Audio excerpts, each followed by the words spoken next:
Hello my dear students and welcome back to the channel. आज के class में हम कंटिन्यू करेंगे अपना एनईपी सेमेस्टर 1 का पेपर कॉस्ट अकाउंटिंग। पिछले वीडियोस के अंदर हम यूनिट 1 के काफी सारे टॉपिक्स कंप्लीट कर चुके थे। हम यहाँ ओडिशा के हिसाब से पढ़ रहे हैं। अगर तुम कोई डिफरेंट यूनिवर्सिटी से बिलोंग करते हो, हमारे सेमेस्टर्स में जरूर कॉस्ट अकाउंटिंग नाम का सब्जेक्ट होगा। अलग अलग सेमेस्टर दिया हुआ है ऑल ओवर इंडिया में, बट सिलेबस बिल्कुल सेम है। आराम से पढ़ाई शुरू कर सकते हो। जो सबसे इम्पॉर्टेंट कॉस्ट होता है एक ऑर्गेनाइजेशन का, वो है cost of raw material, cost of labour and other expense which is called as overhead. तीन टाइप का कॉस्ट होता है, मटेरियल, लेबर और ओवरहेड। यहाँ पे हम यूनिट नंबर 2 शुरू करने जा रहे हैं। और ये जो यूनिट नंबर 2 हम शुरू कर रहे हैं, इसका नाम है अकाउंटिंग फॉर मटेरियल्स। यहाँ मटेरियल का मतलब है raw material, right? But before we start the video, you can check the description. Description में एक ऐप का लिंक है। ऐप को डाउनलोड करो, रजिस्टर करो और complete videos, notes, practice sets, important course सब कुछ अवेलेबल होगा। कुछ ग्रुप्स के भी लिंक हैं, टेलीग्राम चैनल का लिंक है, उसको जरूर से डाउनलोड करना, ज्वाइन हो जाना ग्रुप्स में। वहाँ पे तुमको टाइमली अपडेट्स मिलता रहेगा। क्लियर? तो स्टार्ट करते टॉपिक को। Unit number 2। यूनिट नंबर 2 में दो टॉपिक है, एक है मटेरियल और दूसरा है लेबर। हम स्टार्ट कर रहे हैं मटेरियल, ठीक है। चैप्टर का नाम है अकाउंटिंग फॉर मटेरियल्स। यहाँ मटेरियल का मतलब कौन सा material? Raw material. What is raw material? Raw material वो चीज है जो होता है क्या करने के लिए? फिनिश गुड्स बनाने के लिए। तो हम यहाँ पे सीख रहे हैं कि रॉ मटेरियल कैसे खरीदा जाता है, कैसे उसको स्टोर किया जाएगा, क्या क्या तरीका है इन्वेंट्री कंट्रोल का। ये सब कुछ हम लोग आज स्टार्ट करेंगे, ठीक है। सबसे पहला टॉपिक जो इसके अंदर है वो है मटेरियल कैसे खरीदा जाएगा। What is the process of purchasing material. ये बहुत इंपॉर्टेंट है ये, क्योंकि अगर सही क्वालिटी का, सही टाइम पे, सही प्राइस पे मटेरियल अवेलेबल नहीं हुआ तो हम फिनिश गुड्स प्रोडक्शन नहीं कर पाएंगे। It is very important for a organization to strongly look after the process of purchase of material. तो purchase of material involves 5 process, ठीक है। इसके अंदर पहला है रिसीविंग परचेज रिक्विजिशंस, सेकेंड है exploring the sources and supply and choosing the suppliers, third है execution of purchase orders, चौथा है रिसीविंग और पांचवा है checking and making payments.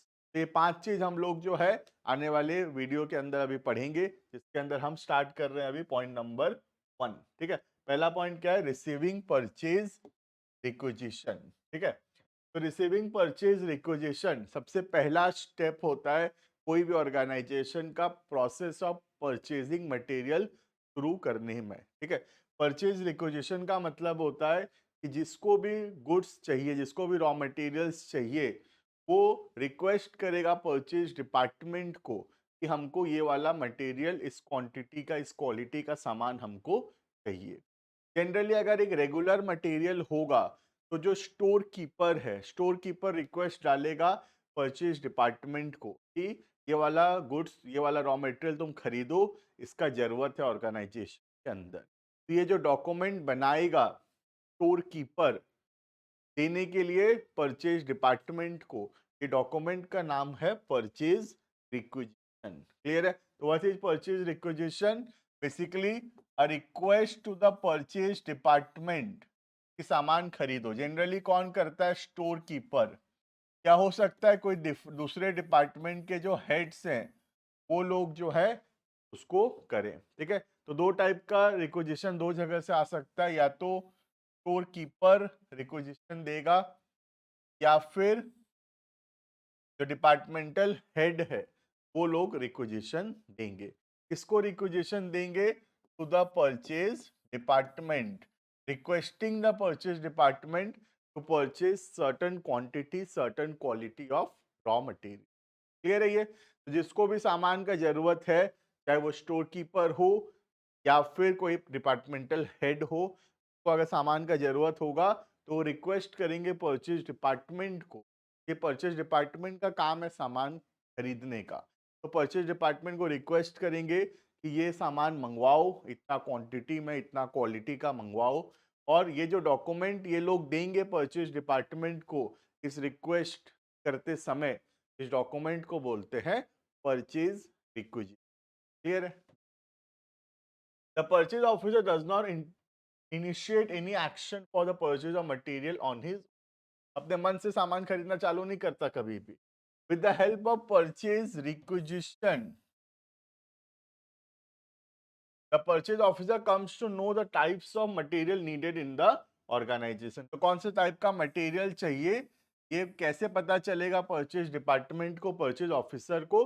Purchase requisition. ठीक है। A purchase requisition is a form used as a formal request to the purchasing department to purchase material. तो एक फॉर्मल रिक्वेस्ट है टू द परचेजिंग डिपार्टमेंट कि ये क्वांटिटी, ये quality का सामान चाहिए, तुम इसको मंगवाओ। ये रिक्वेस्ट जो स्टोर कीपर या डिपार्टमेंटल हेड दे रहा है टू द परचेज डिपार्टमेंट, इस रिक्वेस्ट को बोलते हैं परचेज रिक्विजिशन। ठीक है। तो अब परचेज रिक्विजिशन मिलते ही परचेज डिपार्टमेंट को पता चल गया कि इस सामान का जरूरत है ऑर्गेनाइजेशन, अब वो आगे परचेज करने का कोशिश करेगा उसको। ठीक है। This form is prepared by a store keeper. कौन इसको बनाता है? या तो स्टोर कीपर अगर रेगुलर सामान है तो, है ना, and by the departmental head अगर कोई स्पेशल आइटम है जो चाहिए तो डिपार्टमेंटल हेड रिक्वेस्ट डालते हैं। इन लोग किसको रिक्वेस्ट डालते हैं? To the purchase department.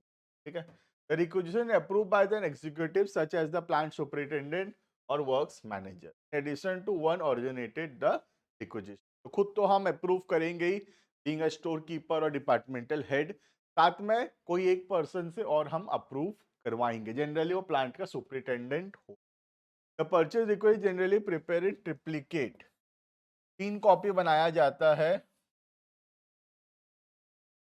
3 copy बनाया जाता है इसका। The original copy is sent to the purchasing department, the duplicate is kept by the store keeper department which initiates the requisition and the triplicate is sent to the authorizing executive।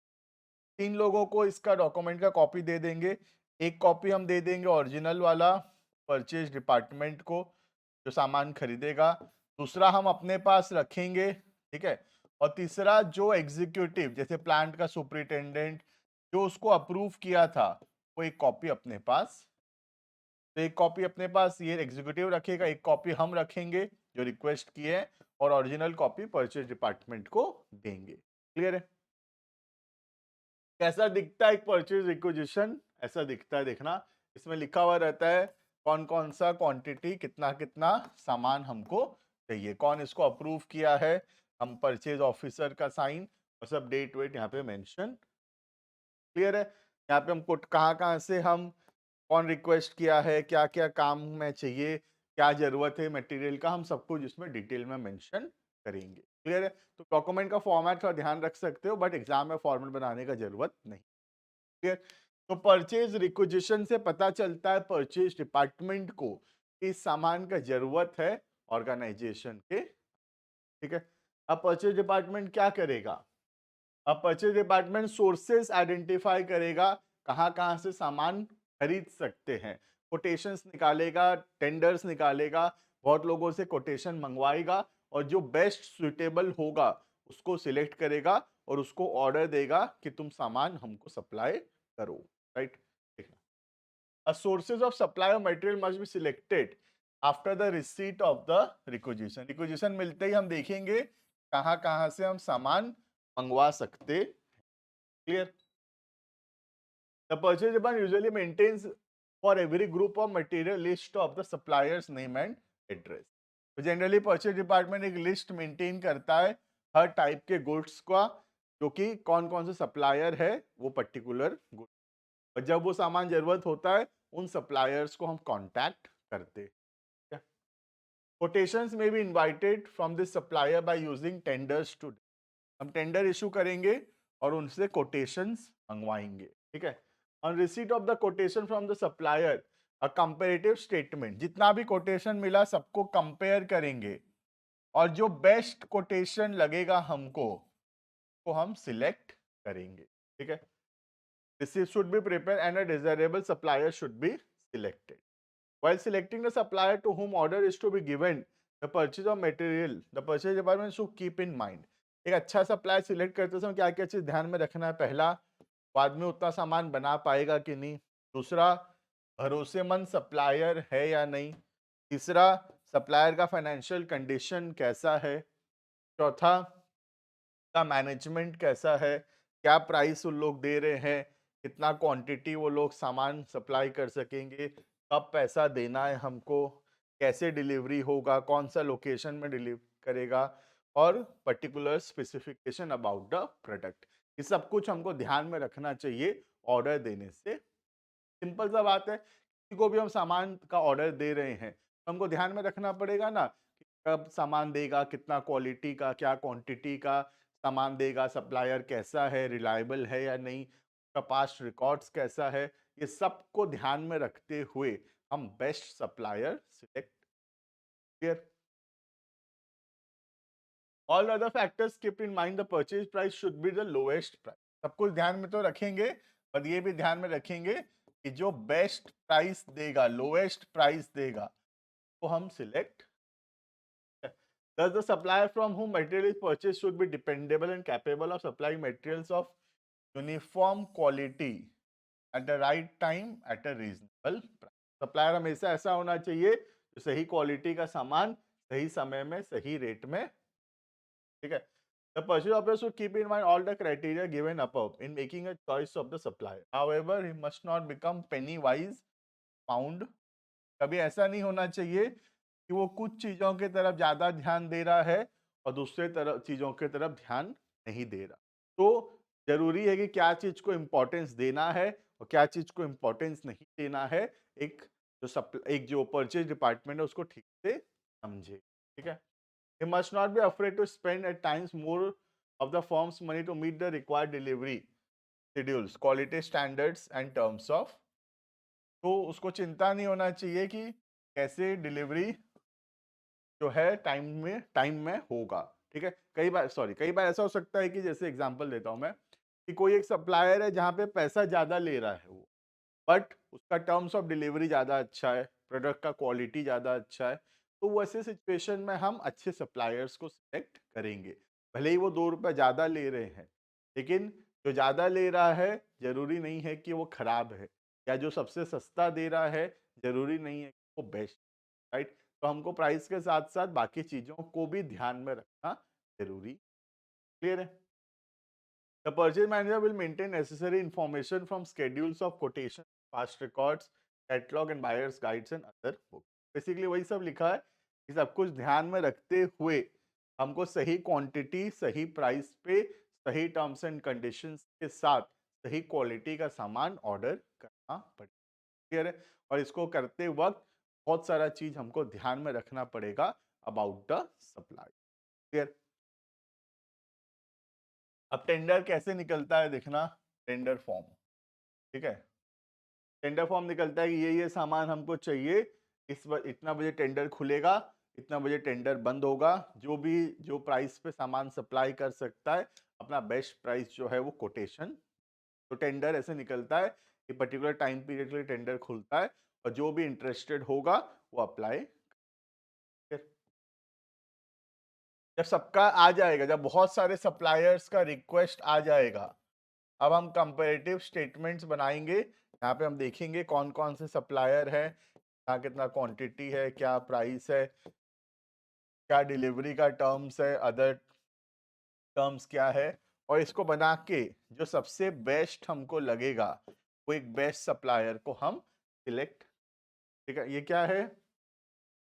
Comparative statement of quotation. मतलब जो बहुत सारा quotations आया हमारे पास में से जो best quotation होगा वो हम लोग सिलेक्ट करेंगे, right?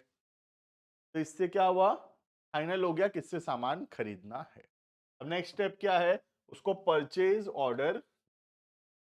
After choosing the supplier the purchase department prepares a purchase order. एक परचेज ऑर्डर बनाएगा और उस सप्लायर को देगा। The order is written authorisation to the supplier to supply particular material. ठीक है, ऑर्डर देगा सप्लायर को रिटर्न में, सामान सप्लाई करो, ठीक है। Is the evidence of the contract between the buyer and the supplier that binds both the buyer and the supplier to the terms which the order is. ये एक evidence, एक proof के जैसा है, एक कॉन्ट्रैक्ट है किसके किसके बीच में, बायर के बीच में मतलब हमारे बीच में, और जो सप्लायर है उसके बीच। और जो भी टर्म्स एंड कंडीशंस उस परचेज ऑर्डर पे लिखा हुआ होगा, हम दोनों उससे bound. Supplier is bound to supply materials according to the terms and conditions of the purchase order, and the purchase is required to accept delivery and make। उनका काम होगा सही क्वालिटी का सामान सप्लाई करना, और हमारा काम होगा सामान का डिलीवरी लेकर सही टाइम पे payment. Moreover, it is the document which gives the authority to the receiving department to receive the material ordered for and to the accounts department to accept the bill from the supplier for। ये purchase order जो है, इसी के basis पे जो material order हुआ है, purchase department जो है उसको रिसीव करेगा, और जो अकाउंट्स डिपार्टमेंट है उसका पैसा देगा। कैसे पैसा देगा? परचेज ऑर्डर को देखकर ही बिल बनाएगा और पैसा। The number of copies of the purchase order to be prepared varies from organisation to organisation.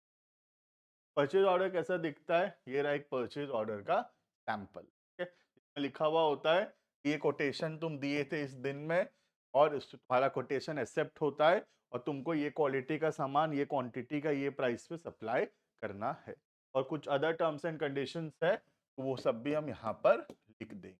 Clear है? तो परचेज ऑर्डर बेसिकली एक प्रूफ के जैसा काम करता है कि हम ऑर्डर दिए हैं सामने वाले को, क्या टर्म्स एंड कंडीशंस है उसका, सब कुछ लिखा हुआ है, और सामने वाला जो है सप्लायर वो सामान सप्लाई। क्लियर है? तो अभी तक कहाँ पहुंच गए हम सामान का ऑर्डर दे दिए हैं टू द सप्लाई, ठीक है। अब सप्लायर क्या करेगा? सप्लायर सामान बनाएगा, और जब वो सामान बन जाएगा तब वो हमारे पास लाएगा for the purpose of. Next काम आता है रिसीविंग एंड इंस्पेक्शन ऑफ।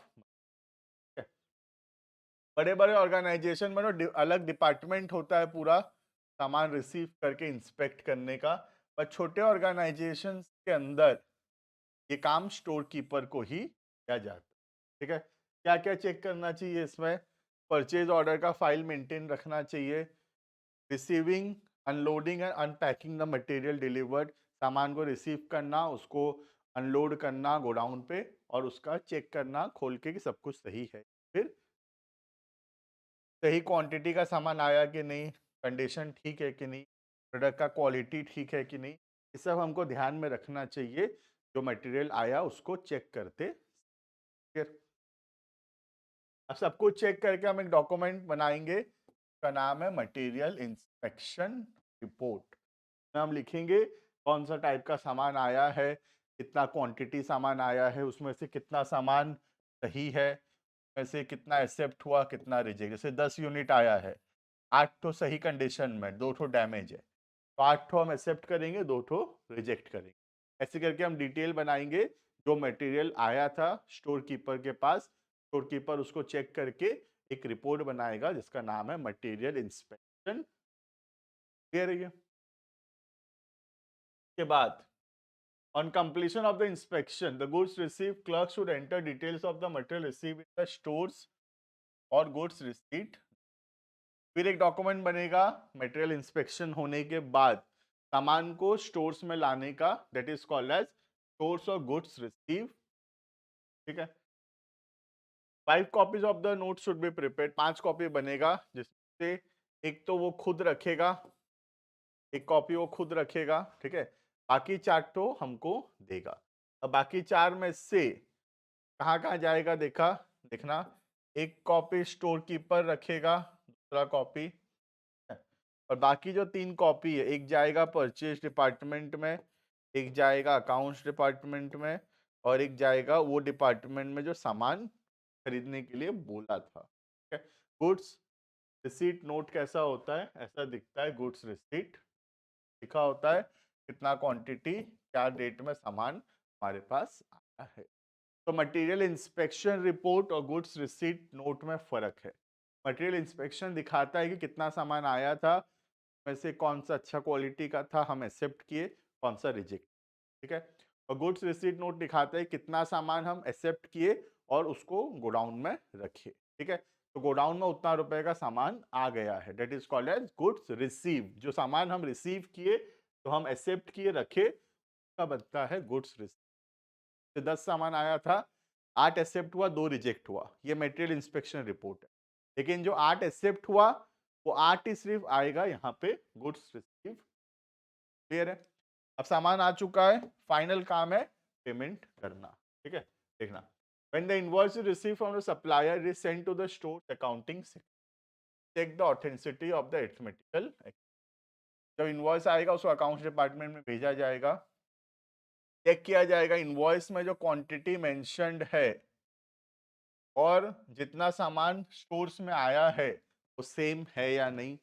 उसके बाद चेक किया जाएगा discount, transport charges, custom duty, अगर इंपोर्ट कर रहे हैं तो excise duty, cost of containers, ये सब का एडजस्टमेंट हुआ है या फिर बिल को चेक किया जाएगा, बिल का कैलकुलेशन में कोई एरर तो नहीं है, बिल का कैलकुलेशन चेक किया जाएगा। और उसके बाद जब सब कुछ ठीक रहेगा, फाइनली जो है पेमेंट कर दिया। क्लियर है। तो यहाँ पे सामान ऑर्डर होके आ गया और उसका पेमेंट भी हो। This is the whole process of how goods are purchased organise. Clear है। This is all about accounting and control of purchase. Purchase कैसे किया जाता है, क्या प्रोसेस है परचेज का, क्या डॉक्यूमेंट्स बनता है परचेज के समय। क्लियर है। तो this was all about today. बाकी हम नेक्स्ट क्लासेस के अंदर इसी को आगे कंटिन्यू करेंगे। अभी के लिए इतना। Thank you and bye bye.